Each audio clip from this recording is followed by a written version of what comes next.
बिस्मिल्लाहिर्रहमानिर्रहीम, अस्सलाम वालेकुम। मैं हूं आपका मेज़बान आकिल हुसैन बाकरी।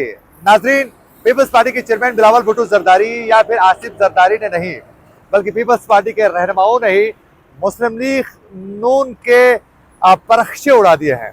यानी उनके जो इक़्तिदार की कुर्सी में बराजमान होने की शरीफ फैमिली के जो ख्वाब थे, उसे चकनाचूर कर दिए हैं। हुआ क्या है, कल पाकिस्तान तहरीक इंसाफ के सेंट्रल कमेटी का जो इजलास था, उसमें क्या फैसले हो चुके हैं, आज दोबारा इजलास होने वाला है, इसमें क्या कुछ होने वाला है, इसकी तफसीलात आपके सामने रखेंगे।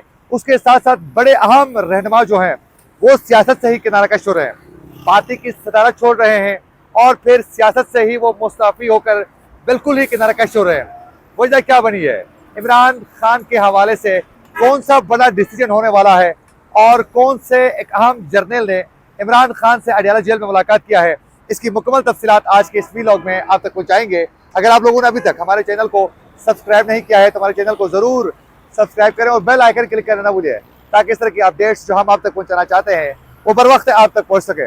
अगर आप लोग हमारे वीडियो को लाइक या फिर शेयर कर लेते हैं तो उससे यकीनन हमारी हौसला अफजाई होगी और हम मज़ीद रिसर्च करके अच्छे प्रोग्राम्स बर वक्त आप तक पहुँचाने की पूरी कोशिश करेंगे। तो अभी और इसी वक्त हमारे चैनल को सब्सक्राइब करके इस वीडियो को लाइक हर सूरत आप लोगों ने करना है। नाज़रीन, आप सबको खूबी आगाह है कि शरीफ फैमिली की ख्वाहिश थी इक़्तिदार में आने की। उसके लिए उन्होंने पूरी मीडिया एक मुहिम चलाई और वो बिल्कुल ही एक हौसले के साथ थे कि हम इक़्तिदार में आएंगे, और इक़्तिदार में 2/3 मेजोरिटी में आने की ख्वाहिश मियां साहब की बहुत ज़्यादा थी। लेकिन 2/3 मेजोरिटी तो हासिल नहीं हो सकी, बल्कि उन्हें ऐसी एक जीत उनके नसीब में हो चुकी है कि वो जीत के भी हार चुके हैं और उनकी जीत हार में तब्दील हो चुकी है। और इस वक्त शरीफ फैमिली बहुत ज़्यादा हैरान और परेशान है, बहुत ज़्यादा परेशान है। बिलखुसूस उनके रहनुमा जो हैं वो परेशान है कि हम अब आगे कैसे बढ़ सकते हैं।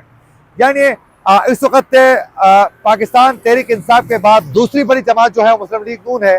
पंजाब में वाज़ेह अक्सरियत है, लेकिन उसके बाद भी परेशान है। कल पीपल्स पार्टी की सेंट्रल कमेटी का जो इजलास हो चुका है, उस कमेटी के इजलास में मुत्तफ़िक़ा तौर पर कसरत राय के साथ पीपल्स पार्टी के रहनुमाओं ने यह वाज़ेह कर दिया है अपनी पार्टी की मरकजी क़यादत को कि हमें हुकूमत साजी में मुस्लिम लीग नून का साथ नहीं देना चाहिए।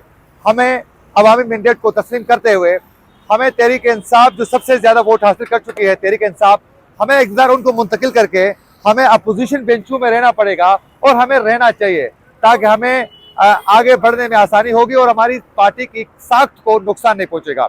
ये पाकिस्तान तहरीक इंसाफ के हवाले से पीपल्स पार्टी के रहनुमाओं ने कसरत के साथ इस राय का वो इजहार कर चुके हैं कि अवामी मैंडेट का हमें एहतराम करना चाहिए।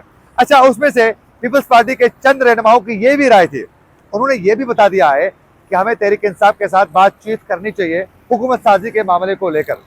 अच्छा, उनमें से चंद रहनुमाओं की ये राय थी कि हमें मुस्लिम लीग नून के साथ मिलकर हुकूमत साजी करनी चाहिए, बशर्ते कि अगर बिलावल भुट्टो जरदारी को वज़ीर आज़म के ओहदे पर फाइज किया जाता है या फिर कसरत ज़्यादा से ज़्यादा अगर हमें नशिस्तें मिल जाती है और बिलावल भुट्टो जरदारी को वज़ारत मिल जाती है, तो हमें एक्सेप्ट करना चाहिए, हुकूमत साजी में इनका साथ आगे बढ़ना चाहिए और फिर हमें डिलीवर करके खुद को साबित करना होगा कि हम अवामी खिदमत करने के लिए आए थे, और फिर डिलीवर करके अपने कारकर्दगी की बुनियाद पर हम अपने वोट बैंक को मजबूत हम कर सकते हैं।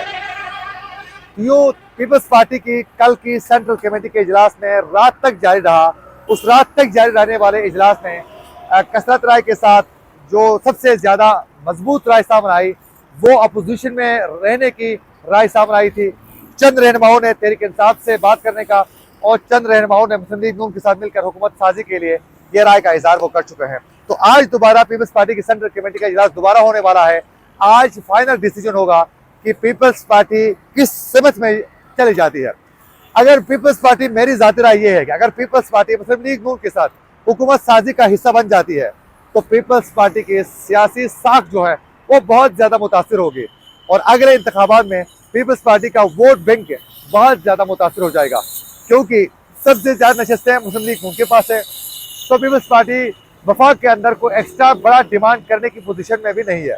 हाँ, अलबत्ता पंजाब में साथ देने और फिर बलूचिस्तान में हुकूमत साजी का हिस्सा बनने में वो इस दबाव के साथ वो वफाक के अंदर जो है बिलावल भुट्टो जरदारी को जो एक फार्मूला तय पाया था कि सबसे ज्यादा नशस्तें हासिल करने वाली पार्टी यानी मुस्लिम लीग नून जो है वो 3 साल वज़ारत उस्मा की कुर्सी पर फाइज रहेगी, जबकि 2 साल बिलावल भुट्टो जरदारी जो है वो इक़्तिदार में रहेंगे। तो इस फार्मूले पर जो है वो काम तो कर सकते हैं, ये मिल भी सकता है, लेकिन इससे पीपल्स पार्टी को आने वाले दिनों में नुकसान के सिवा कुछ नहीं हो सकता है। ये बात एक तरह हकीकत है कि अवामी जो मैंडेट है वो तहरीक इंसाफ के साथ है। अवाम ने तहरीक इंसाफ को चुन लिया है। पाकिस्तान तहरीक इंसाफ वो वाहिद सियासी जमात है जो पूरे पाकिस्तान के लोग तस्लीम करते हैं, चारों सूबों में ये पार्टी है। तो इस वक्त तहरीक इंसाफ को हर सूरत एक्सेप्ट करना पड़ेगा इन जमातों को, और जो अवामी मैंडेट है उसका ख्याल रखना होगा। नाजरीन, तहरीक इंसाफ के ऊपर बहुत से मुश्किल पैदा की गई, उनके रहनुमाओं को उठाया गया, उन्हें सियासी कैंपेन करने नहीं दी गई, उनके रहनुमाओं को हरासा किया गया, उनके फैमिलीज को हरासा किया गया, और जलसे करने नहीं दिए इंतखाबी मुहिम के दौरान, और उनके रहनुमाओं को एक कॉर्नर मीटिंग तक करने की परमिशन नहीं दी गई, उनका इंतखाबी निशान छीना गया। उसके बावजूद भी तहरीक इंसाफ ने मोबिलाइज करके उस तरीके से अगर खुल के इनको ग्राउंड मिलता तो पता नहीं ये क्या से क्या करते, उसके बावजूद मेजोरिटी हासिल कर चुके हैं। अभी भी 30 के करीब नशस्तों पर ये मुख्तलिफ तरीकों से धांधली करके फार्म 47 पर रद्द बदल करके ये हासिल कर चुके हैं। फार्म 45 के हिसाब से अगर रिजल्ट सामने आए तो 30 कम से कम नशस्तें तहरीक इंसाफ के हिस्से में आ जाती है। तो अवामी मैंडेट का ख्याल जरूर रखना चाहिए। वहीं दूसरी जानिब जमात इस्लामी के अमीर सिराजुल हक ने अपनी हाथ तस्लीम करके पार्टी की सदारत को छोड़ चुके हैं। उन्होंने कहा कि तहरीक इंसाफ जीत चुकी है भाई, और अवामी मैंडेट का हमें एहतराम करना होगा, जमहूरी राय का एहतराम करना चाहिए। उन्होंने खुल के वो बता चुके हैं। इसके साथ साथ जहांगीर तरीन जो इस्तेकाम पाकिस्तान पार्टी जो लॉन्च की गई थी बाकायदा तहरीक इंसाफ को नुकसान पहुंचाने के लिए, उसके सरबराह जहांगीर तरीन ने अपनी शिकस्त के बाद सिर्फ पार्टी की सदारत ही नहीं छोड़ी है बल्कि सियासत से भी किनारा कश होने का वो ऐलान कर चुके हैं। इसके अलावा अगर बात की जाए परवेज खटक की, पाकिस्तान तहरीक इंसाफ पार्लियामेंटेरियन के सरबराह थे, वो भी शिकस्त के बाद वो भी रावी से नाराज होकर उन्होंने भी सियासत से किनारकशी का ऐलान कर चुका है। तो तहरीक इंसाफ इमरान खान को काउंटर करने के लिए जितने कुव्वतें मिल चुकी थी वो इस वक्त सब शिकस्त खोर हो चुकी है। अजीब गरीब तरीकों से मुख्तलिफ केसेस में फैसले सामने आए, अजीब गरीब तरीके से उनके पार्टी को बिल्कुल ही तबाह बर्बाद किया गया, उसकी फैमिली को मुख्तलिफ तरीकों से बदनाम किया गया।